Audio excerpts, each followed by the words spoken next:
un poquito lo que vimos la sesión pasada. Vimos la parte 4 del cuerpo del conocimiento de TSP.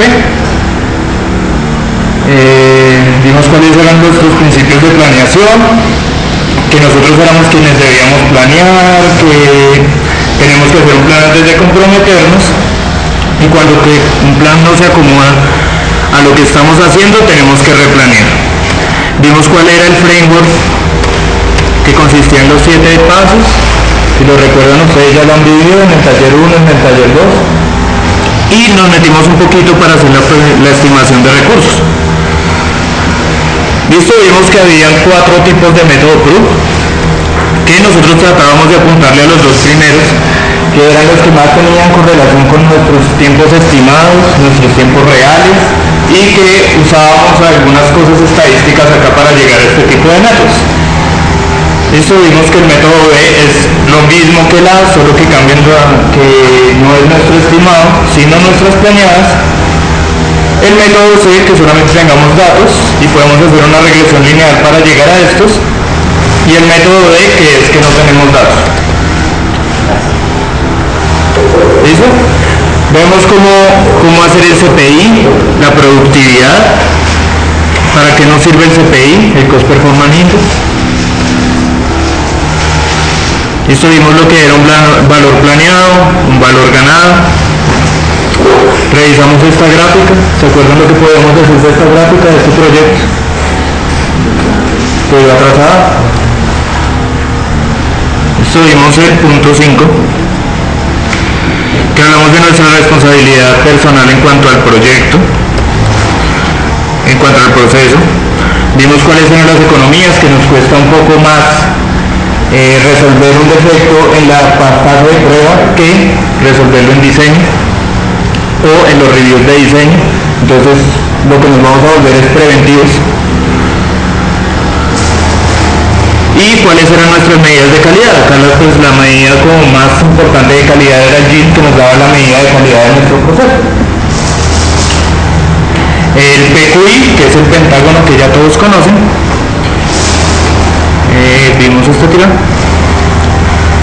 Vimos cuáles eran los métodos para mejorar nuestra calidad. Entonces dijimos que habían inspecciones, habían walkthroughs y habían revisiones personales. Entonces siempre vamos a utilizar las revisiones personales, que eran las inspecciones. Las inspecciones era que yo les presentaba mi código y entre todos tratamos de buscar los defectos antes de las primeras compilaciones. Y los walkthroughs, que ustedes me hacen muchas preguntas sobre el código, y finalmente pues eso también es un método para aumentar la calidad. Listo, vimos cómo eran las revisiones efectivas. Para las revisiones de código tenemos que imprimir el código, tenemos que revisar cada uno por aparte, y cada vez que nosotros acabemos un proyecto tenemos que actualizar nuestro checklist.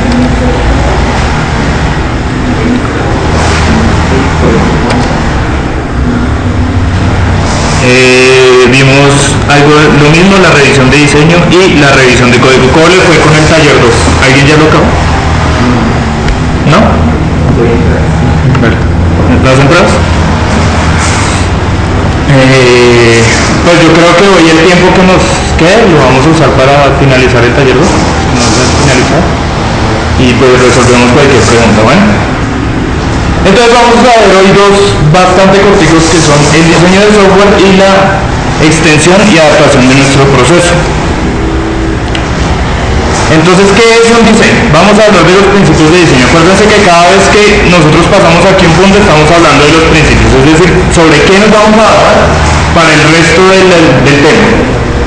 Entonces, nuestro diseño lo que hace es transformar un requerimiento más definido en una especificación de producto implementado. Es decir, que cuando nosotros tenemos nos dicen que hagamos una administración de usuarios, nuestro diseño es lo que nos va a aclarar todas las dudas y termina siendo nuestro mapa para finalizar la construcción. Explora el potencial espacio de solución. Una de las buenas prácticas en los diseños es documentar los diseños que no pasaron por alguna razón. Por ejemplo, ustedes tenían que hacer un diseño para saber qué tipo de lenguaje utilizar. Llegaron a la conclusión que era Java, pero tienen también que documentar la parte de por qué dijeron que .NET no era el lenguaje apropiado para hacer todo esto. ¿Listo? Entonces el diseño vincula los requerimientos de un sistema a una implementación. Los requerimientos completos no son conocidos frecuentemente hasta que el producto es puesto en uso. Esto es muy normal. Nosotros como desarrolladores, a nosotros los requerimientos nos llegan todavía muy sin levantar un proceso real de negocio. Cuando los procesos reales de negocio están muy bien levantados y muy bien documentados, levantar software y levantar diseños es bastante fácil. Pero la realidad no siempre es esa. La realidad es que uno normalmente construye software y cuando le llega al usuario final no funciona como lo espera el usuario final.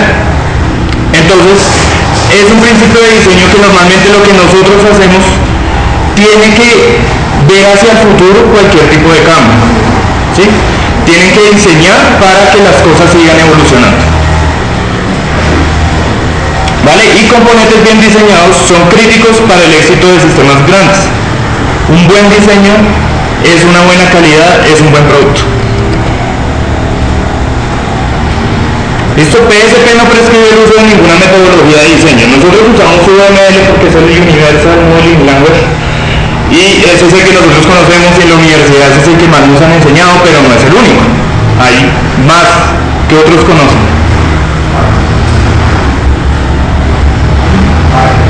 Barco no lo conozco. ¿Y qué es? ¿Sí?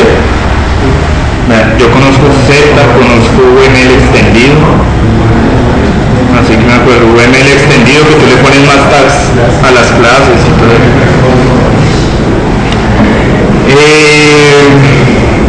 Listo, entonces él no se compromete, lo que sí se compromete es con las plantillas que ya hemos trabajado. Y estos son los elementos de un diseño completo. Yo creo que esta gráfica ya ustedes la han visto varias veces. Estos son todos los tipos de diseños que nosotros podemos hacer para un software. Entonces está el estático, el dinámico, el externo y el interno. Y cuando hacemos los cruces entre el externo y el estático, normalmente sale un diagrama de clases o las clases. Entre el dinámico y el externo, un diagrama de servicios. Entre el estático y el interno, la lógica de nuestro programa. Y el dinámico interno serían los estados. Diagramas de estados. ¿Listo? Entonces, nuevamente, volvemos. El diseño es un proceso de aprendizaje. Acuérdense que la estimación también es un proceso de aprendizaje. Significa PSP nos ayuda a aprender y cada vez volvernos mejor en el diseño. Y vamos a desarrollar estos sistemas incrementalmente, vamos a encontrar problemas fundamentales en etapas tempranas. ¿Sí? Lo que yo les decía, tenemos que construir software para que continúe evolucionando, no para que se quede en un momento. Y vamos a tener estas 4 estrategias para afrontar nuestras construcciones y nuestros diseños. ¿Listo? El progresivo es como la manera natural de hacer el software. Yo empiezo haciendo el macroproceso, por ejemplo en el analizador sintáctico que estábamos haciendo, empiezo de una vez recibiendo los parámetros que voy a recibir por consola. ¿Sí? Y cuando necesite la pila, entonces ahí construyo la pila, es eso. ¿Sí? Entonces primero hago el primer modulito, en el ciclo 2, también le tengo que meter la pila, en el ciclo 3, y así sucesivamente. Listo, el mejoramiento funcional es que yo construyo el núcleo de mi sistema. En el taller del analizador sintáctico lo que tendríamos que construir ahí es inmediatamente el analizador sintáctico y empezar a construirle las cosas por fuera, que yo creo que la mayoría fue lo que hizo. Cuando uno pasa por un diseño, uno tiende a construir la parte, pues el corazón del sistema primero para que eso quede bien y lo revisemos y después le vamos poniendo las otras cosas. ¿Listo? Este FastPath es muy parecido al anterior, al funcional,